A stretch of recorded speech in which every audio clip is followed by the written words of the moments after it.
ګرانو ملګرو د شاه قبول تاڼې پولیس د 302 په مقدمه کې نامزد یو ملزم چې کوم دی هغه گرفتار کړی دی. د حوالې سره د شاه قبول تاڼې پولیس وینا دا ده چې په 24 جولای باندې محله نو ډبګرۍ کې په معمولی تکرار باندې حمزه نومي کس قتل شوی.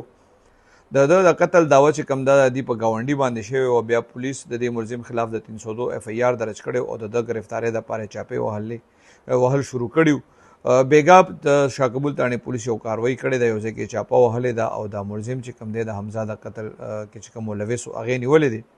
پولیس وایي د دې ملزم نه تفتیش روان دی، خو ابتدایي چې کوم اف ای آر شوی یا ملزم چې کوم ابتدایي بیان دی هغه دا دی چې دا دواړه ګاونډیان دي، مقتول او ملزم، او د دې دواړو په منځ کې یو ورځ نیمه پیله پس خبره باندې زباني تکرار شوی او د هغه تکرار په وجه باندې بیا ملزم لګي شوی او د حمزه وجلی.